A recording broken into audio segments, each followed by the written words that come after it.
A paz do Senhor aos irmãos. Vamos aqui dar continuidade à nossa lição, que é a número 3, a natureza dos demônios, agente da maldade no mundo espiritual.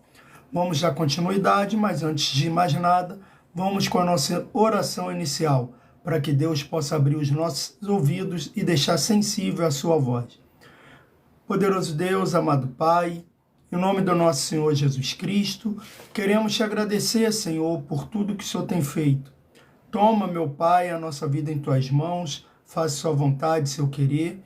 Não permita que a gente desvie a nossa atenção para outro lugar, mas que a nosso ouvido esteja sensível à tua voz, para ouvir através desse estudo aquilo que o Senhor deseja falar aos nossos corações. Em nome de Jesus, amém e graças a Deus. Amém, graças a Deus. Estou aqui mais uma vez para dar essa lição, como eu já disse, que é o terceiro da nossa revista, que tem o nome A Natureza dos Demônios, Agente da Maldade no Mundo Espiritual. Hoje estaremos falando no tópico 2, que fala A Batalha no Céu. O arcanjo Miguel e o dragão. Miguel é anjo, o príncipe dos filhos de Israel, na qualidade de arcanjo, e lidera uma guarnição angelical. Daniel 10, 13. O dragão é identificado como o próprio diabo e Satanás, a antiga serpente, em uma referência à serpente do Éden, em Gênesis 3, 1 a 4. Miguel é mais poderoso do que o dragão, pois peleja pelo poder de Deus, e juntamente com os seus liderados, expulsa Satanás e seus anjos do céu. Então nós vamos ver aqui que essa lição agora, ela está falando sobre o arcanjo Miguel e a luta dele contra o diabo. E nós vamos ver que o arcanjo Miguel, ele vai sempre vencer. Por quê? Porque ele luta em pró do reino de Deus. O que eu tiro aqui nessa lição é, se você quer vencer o diabo e a sua legião de demônios, você tem que lutar com o poder de Deus na sua vida. Você tem que buscar o poder de Deus todos os dias, para que você possa vencer as tentações que o diabo coloca na nossa vida, na minha e na sua vida. São todos os dias. E a gente vai ver que esse diabo, o diabo, ele é muito astuto, porque lá no Gênesis, quando ele tomou o corpo da serpente para enganar Eva, olha o que ele faz, ele vem, conversa com Eva e oferece aquilo que Eva já tinha. O que ele fala para Eva? Eva, Deus não permite que vocês comam desse fruto que está no meio do jardim, para que vocês não venham ser que nem ele. Mas se a gente for ver, quando Deus cria o homem, antes de criar, ele fala, façamos o homem a nossa imagem e semelhança. Preste bastante atenção, pois o diabo, ele te oferece muitas das vezes, não só muitas, a maioria das vezes, aquilo que você já tem.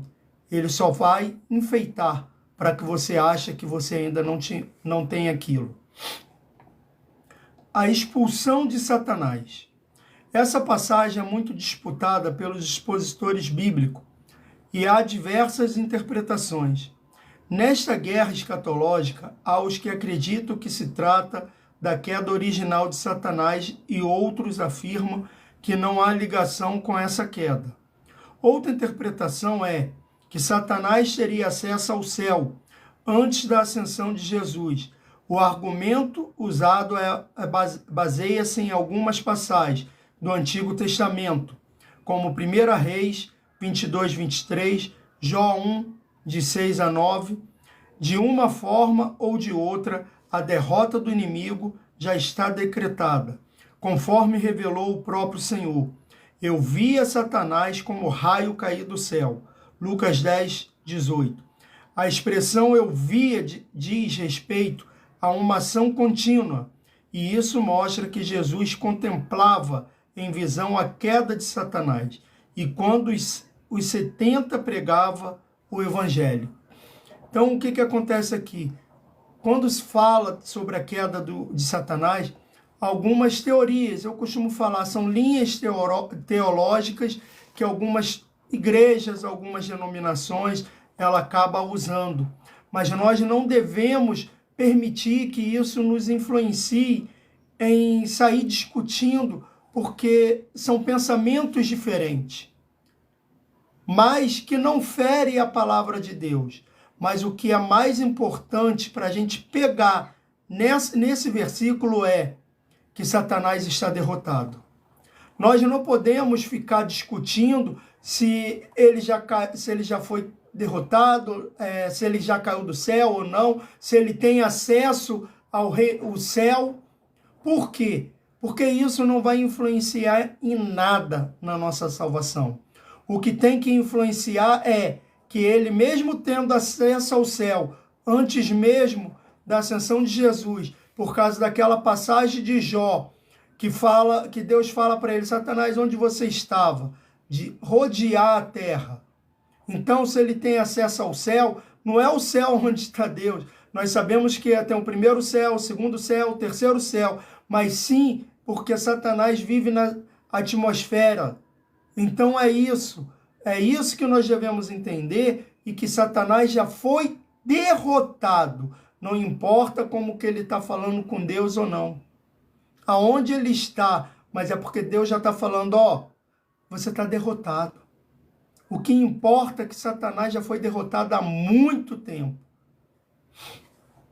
A vitória final sobre Satanás. A derrota final de Satanás, na verdade, teve início com a morte e ressurreição e ascensão de Jesus. A partir daí, as acusações do diabo contra nós caíram por terra, porque quem nos justifica diante de Deus é o próprio Cristo. No Apocalipse, vemos que Miguel e seus anjos vencem o dragão e seus demônios. Apocalipse 12, 7 a 9. O mérito da vitória, porém, não cabe ao arcanjo, pois este sempre atuou em nome do Senhor. Em Judas, verso 9, vai dizer isso. Mais adiante, o diabo é amarrado por 1000 anos, para finalmente ser lançado no lago de fogo. Apocalipse 20, 3 a 10. Diante das remetidas do adversário, sejamos valentes e confiantes na pronta intervenção divina, pois temos nessa luta uma gloriosa promessa. Romanos 16, 20. Quando Jesus morre, Satanás acha que derrotou aquele que Deus falou lá no Éden que viria e pisaria a sua cabeça. Ali ele achava que tinha derrotado o Filho de Deus, que ele tinha derrotado a Deus. Só que quando Jesus ressuscita, ele percebe que não conseguiu derrotar o Senhor Jesus, não conseguiu derrotar a Deus. Por quê? Porque agora Satanás não pode mais te acusar daquilo que você já fez.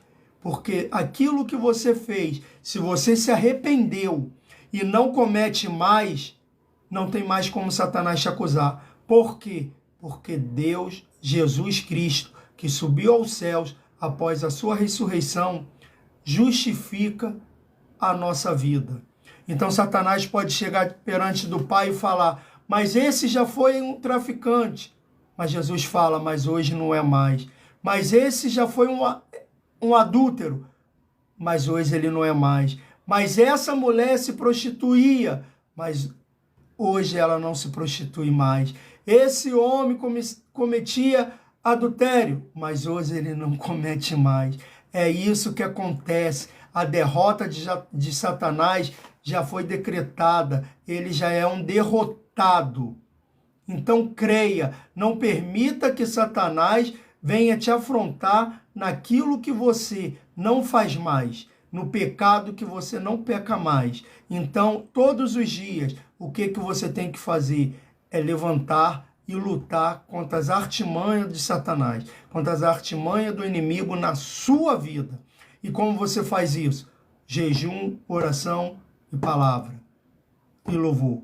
Então, louve ao Senhor. O louvor, quando eu falo aqui, não é o louvor daquela música que o grupo de louvor canta, que um cantor está cantando, mas é o louvor a Deus, é a sua adoração ao Senhor. Então ore, jejue, leia, medite na palavra, porque Deus não fala, leia minha palavra dia inteiro, mas sim medite na minha palavra todos os dias. Então é dessa forma que a gente consegue vencer e afastar as tentações que o diabo bota em nossas vidas. E vencendo as tentações, nós não caímos em pecado. E se cair em pecado, se arrependa, peça perdão e saiba que tem um que justifica a nossa vida perante ao Pai. Eu quero agradecer a todos vocês que assistiram a lição hoje, pedir que Deus continue falando com cada um durante o dia e vamos fazer a oração final, que o Senhor Jesus possa falar com cada um de vocês. Continue falando nos dias de hoje. Continue falando todos os dias. E se precisarem de alguma coisa, ore ao Pai, porque a oração é o segredo da nossa vitória. Obrigado a cada um de vocês que entraram nessa live e tiveram aqui falando, assistindo essa aula. Quero deixar um abraço para todos vocês e agradecer também aqueles que vão assistir pela rede social. Oremos. Pai querido, Pai amado, em nome do nosso Senhor Jesus, quero te agradecer por tudo e pedir que o Senhor continue com cada um de nós. Toma a nossa vida em tuas mãos. Faça a sua vontade e seu querer. Não permita que nenhum mal nos aconteça, mas que a tua glória, tua glória venha cair sobre nós. Continua nos abençoando e nos ensinando a aproximar-se cada vez mais de Ti. Não permita que a gente se afaste de Ti e não retire de nós o Teu Santo Espírito. Toma a nossa vida, o nosso dia em Tuas mãos. Continua nos guiando e protegendo, livrando todos os males. É o que te peço no nome santo de Jesus. Amém e graças a Deus. Amém, graças a Deus. Amanhã estamos de volta com mais uma lição, com mais essa lição.